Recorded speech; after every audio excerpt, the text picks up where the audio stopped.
Good afternoon, everyone. Welcome to the Tax Resolution Help Center. My name is May. I will be hosting today's session and introducing today's speaker.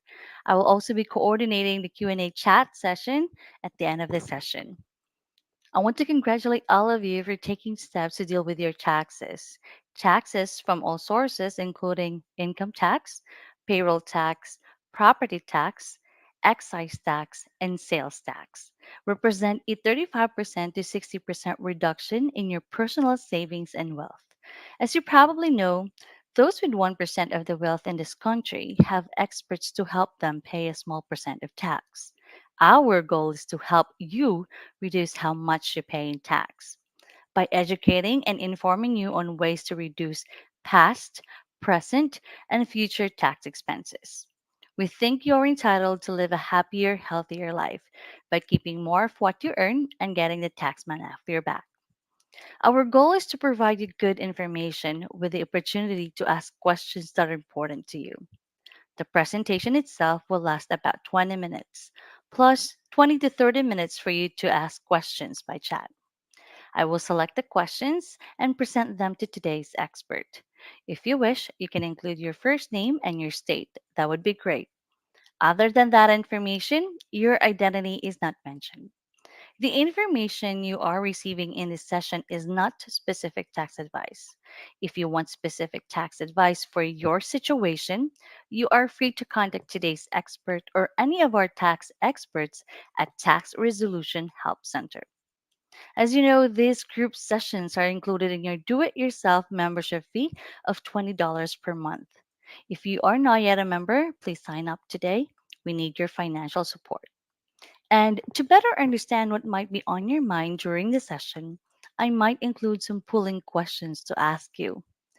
I will then finish with a 5-minute wrap up. Also, a survey will be sent looking for your feedback. And finally, this session will be recorded. The topic for today's session is dealing with the liens and levies, garnishments, and asset seizures. The tax expert for today's session is Vincent Lloyd. Vincent has been a CPA for over 30 years and has represented individuals and businesses before the IRS to provide relief options to remove, reduce, and resolve their tax obligations. Certified public accountant licensed in the states of Minnesota and Illinois. He is accredited by the AICPA as certified in financial forensics, CFF, and as a personal financial specialist, PFS. Vince is a QuickBooks certified pro advisor and provide tax planning and management to individuals and small businesses. With that said, introducing Vincent Lloyd. Thank you for that introduction, and thanks for all those who are here on this session. And as our host stated, this is about dealing with liens and levies, garnishments, and asset seizures. And this is really an area that a lot of practitioners and even taxpayers struggle because it is its own reality as far as the IRS is concerned. And so you really have to have a deep understanding as far as assessment processes, audit selection, examination, and the appeals process. And then you have to manage those clients about installment agreements, offers in compromise. And so that whole collection process of tax liens, levies, and seizures, it's really involved, and there's a lot of pits for practitioners and for taxpayers. One of the things, there's two different types of appeals when you have these liens, levies, seizures, and garnishments. You have collection appeals, and these resolve around collection due process, offering compromise, trust fund recovery penalties, and that's when it's with payroll taxes, other levies, and then also the collection appeals program, as opposed to examination appeals. They resolve generally docketed and non-docketed cases generated from the IRS examination functions. So you have to really understand these different types of processes and then the types of remedies that you can propose in those. What tends to happen is in collection appeals, people think it's an examination appeal. And so they're bringing issues up in there, which no. And then also in the examination appeal, they're talking about collection efforts. So you have to keep them separate and understand the ins and outs as far as that process is concerned. So this is just defining what a lien is. It's a government legal claim against your property when you neglect to fail to pay a tax debt. All right. And the lien protects the government's property. So what the IRS does, it puts your balance due on the books, which is an assessment of your liability. It sends you a bill that explains how much you owe, and that's the notice and demand for payment. So now if you neglect or refuse to pay that debt at that time, that's when you start going into these collection processes. So that's one of the things that you can see how it deviates, whereas you may have an examination issue with this assessment and things like that. And so that's why I was telling clients that you have to have dealt with these before then. Don't get to this particular point because now you're moving into a collection area which has its own different level. And you can see moving into that, that's when the IRS files the notice of federal taxes. So levies, that's the next step, and this is the seizure of your property to satisfy a tax debt. They're different from liens because a lien is just a claim, all right? But a levy is the actual taking your property, all right? So it comes into being when the IRS, as we stated earlier, assesses a tax against you, sends you a bill, you neglect to pay, then they file the notice of federal tax lien to alert creditors that the government has a legal right. And then you have a right to appeal if the IRS advises you of an intent to file that, okay, which is something different. All right, as far as, but then now this is when the collections start. So that's the inception of the IRS with those liens and levies of saying, hey, this is how we're going to collect this money because as an IRS officer told me once, you either unwilling or you just don't want to. And then that's when they are going to deal with you appropriately. So here's the difference, all right? And that claim versus that, taking. So that's that seizure. You're not with a seizure, we're not asking you. We're just gonna come, the agent's gonna come, marshal's gonna come, and they're gonna take that. So that's really the difference as opposed to a claim as far as your property is concerned. Obviously, a lien makes it difficult for you to sell that particular property, but you can always go through a process and request the IRS permission, and they will allow you to sell that property. So here's the levies, different types of levies. You have a wage levy, you have a bank levy, and you have an asset levy. And so they're each unique, whether it's a one-time levy or if it's a continuous levy. Okay, so a levy on a bank account is a one-time levy because it takes only what is in the account at the time the bank receives the levy. Okay, so what happens is the bank gets some papers, they do not notify the taxpayer, it goes to the bank. The taxpayer goes to the bank one day, they try to take out some money and they go, hey, and then one of the officer of the bank comes out and says, hey, we received paperwork from the IRS and basically there's a hold on this account and they hold that account for 21 days. And so if you've got other monies coming in there, if you got direct deposits, or you've got other transfers going in over that 3-week period, it's going to be seized. And so then at the end of the 21-day period, the IRS sends the money, the levy is off, and then now you can put money back up, but in there. All right. Now we do have a wage levy, and this is a continuous levy. All right. the levy will stay on until the total tax debt is satisfied. All right. But if you do make other, then this thing puts down part of your wages, so they don't take 100% of the wages. They're going to take a part, 65%, and a lot of that is dependent on whether you got a standard uh, financial background or you've got some exceptional services, and then they will take that portion, 50%, 60%, whatever that may be. Once that happens, you can make arrangements. All right. And I've done these within a couple of days where you sign a payment plan, get the release, send it to the company, and that levy will be released. Um, and so generally I always tell people, before your pay period, because if it's after your pay period, then there's nothing to do and the money is gone. So, and we had talked about the bank levy. This is a little bit more into just saying that 21-day waiting period. It says all levies are delivered via the mail. Okay, the date and time of the delivery is the time when the levy is considered to have been made. And that's, you got to always remember about these dates with the IRS, especially in these appeals process. All right, because they got a 30-day, a 60-day, a 90-day, 120-day. Those dates are important of how one will respond.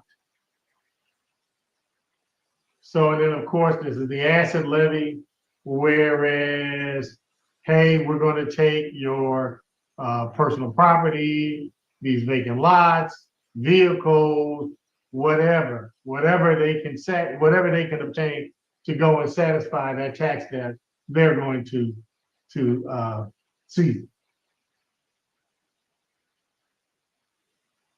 So IRS seizures and collection notices, it's unpaid tax. It begins with collection notices, and this is early on, after which the case will go through the process.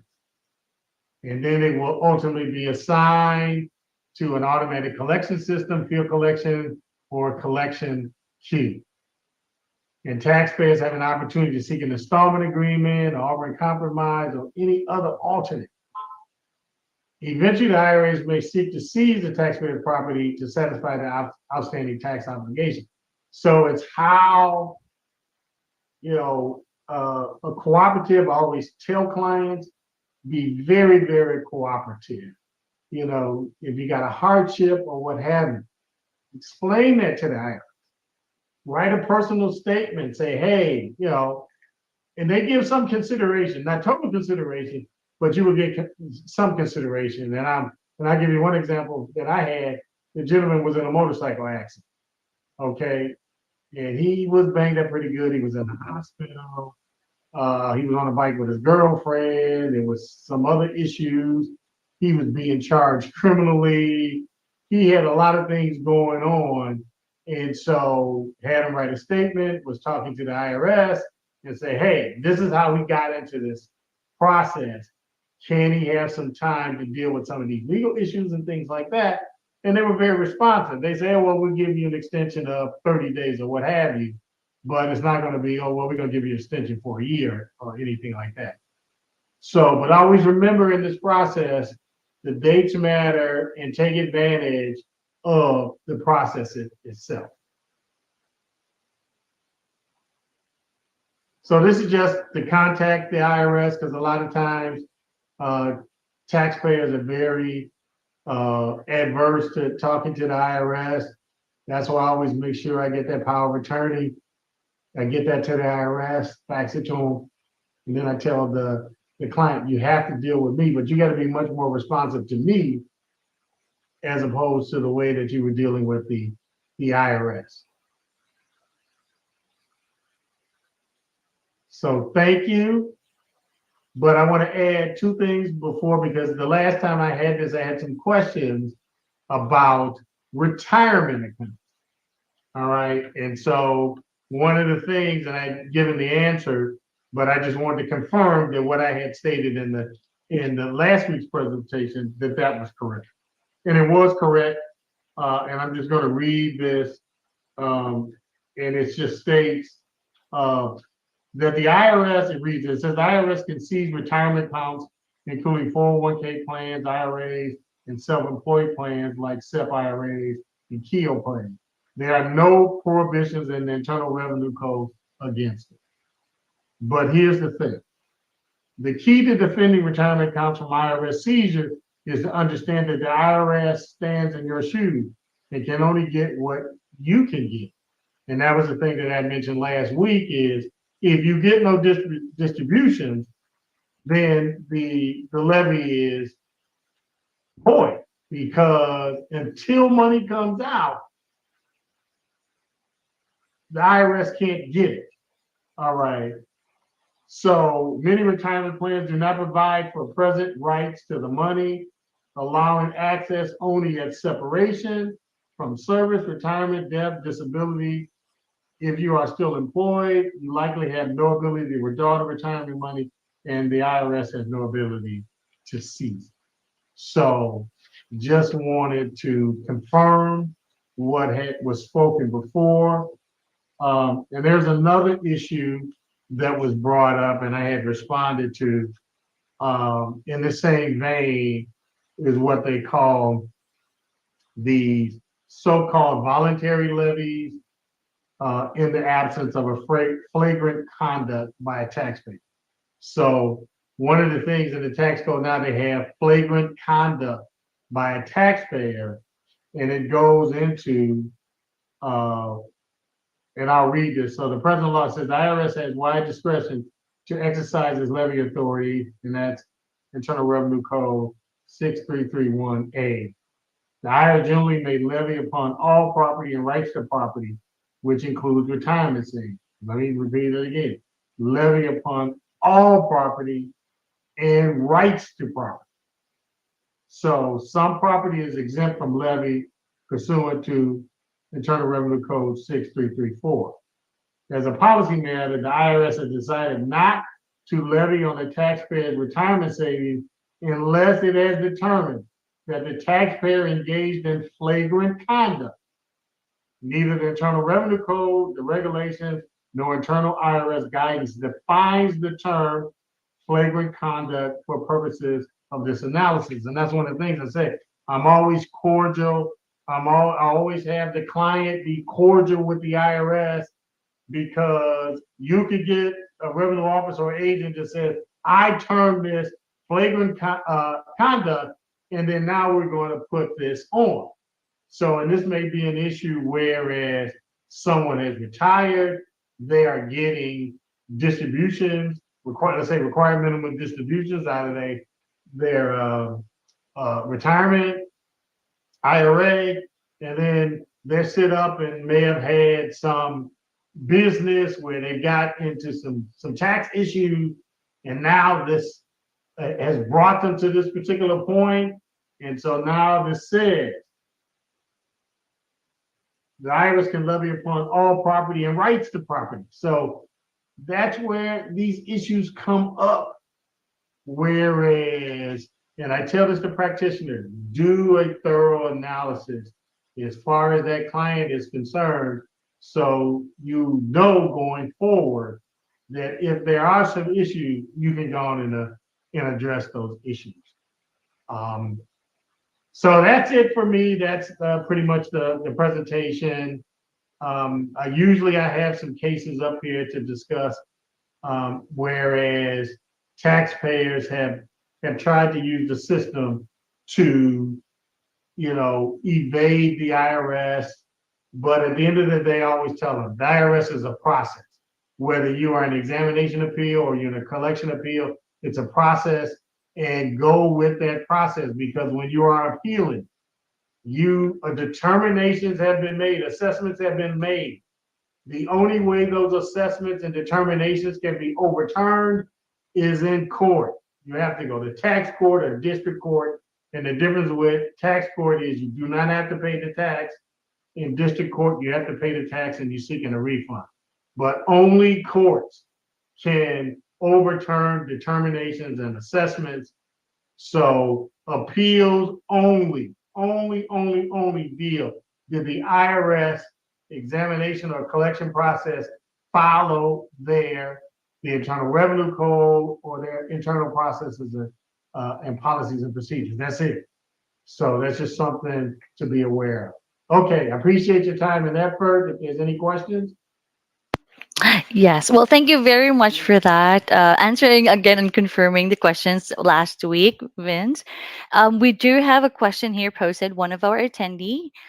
This is from Oliver. And his question is, this is actually confirmation also. Are garnishments and seizures when the IRS or state tax actually take my property or savings or wages? Okay, so that's one of the things. It's a process. All right. So they first go with the intent. All right. So we intend to put a levy or a lien, and that's where that process for you to appeal that. But as I had said before, you had wage levies, bank levies, and asset. And so a bank is a one time, it's not continuous. A wage is a continuous. All right. So once they set up and they have this intent, then they're going to file their notice. All right. And then they're going to start sending paperwork to, I had a case, the guy had like 10, 12 bank accounts. All the bank accounts got that. And Oh. now this was an ongoing business. And so they were trying to buy inventory and things like that. Frozen. It's Oh. frozen. Okay. And so then what happened, and I should say this, but the owner was trying to contact some of these places that had that the funds would come out and go directly into the account to stop that because that was that 21-day period. Because he said if all those payments go up in there, he said there's no way that my business is going to be able to survive as far as that is concerned. But to answer your question, it's a process. They're going to give intent. You have an opportunity to appeal that, challenge that. Then they're going to come and make a determination. And that's the thing with the IRS. Assess, determination is made. You didn't respond, so now it's on the books. And now we're going to go through that process as far as a lien or a levy. A lien is, hey, this is our interest on this property. That's it. If you try and sell the property, somebody's going to say, hey, it's a lien. That lien has to be satisfied, before you get your funds. Levy is seizure take. I'm taking your wages. I'm taking your property. This is the process I am. That's the difference between a lien and a levy. A lien is just acknowledgement on to the public that the IRS has a claim on that property, but levies is taking. It's the actual seizure, whether it's a wage, a bank, or an asset. They are actually in the process. Not there is no intent with a levy. There's not, oh, we intend to when they go with the process. Once that final determination is made, then it's the process that they're gonna see the bank, the asset, or the wage. I see. Well, thank you so much for that answer, Vince. Now, I do have a last question though. What are your best practices that you can share to our viewers to avoid Okay. this? Yeah, the best practice is that with clients, and whether clients are in this process or not, I always tell them if you get any type of IRS or state correspondence, give it to me. Or tell your friends, you know, provide it. I tell that to all taxpayers. Do not sit on these, do not avoid these, because the best way to deal with these is upfront when you are not in this process of having assessments and determination. You've got more leeway to be able to do that. So that's the thing that I just stress to practitioners. All right, let clients know. Also, the other thing is best practices, get a control of your client when you're in this process, because I'm sitting up here negotiating with the IRS officer or agent, and the client is out just, you know, doing what he has done or she has done. I just avoid, avoid, avoid. I mean, you think about that. You're on the phone trying to get in contact with a client and they're avoiding you, like the IRS. All right. So get control, because then the other thing about that is you got clients, and I never forget one time I had a client, don't trust me. The client did not trust me. I said, this is what you need to do. Take advantage of my experience. Did not trust me. I believe and I think this is what I need to do. And it was a disaster. And after weeks and months had went past, that person came back and said, I should have listened to you at first. And I said, I told you. I don't know why you retained me. And then, well, what you were saying didn't make any sense. It's not for you to make sense. I'm giving you my professional opinion of your circumstances. And so, and ultimately it was resolved. All right. All the taxes was paid, but that was that issue. Whereas with money going into a bank account, and the bank and the IRS is putting the bank levies on. And so now the business could not pay its operating expenses. Mm. So those are my best practices.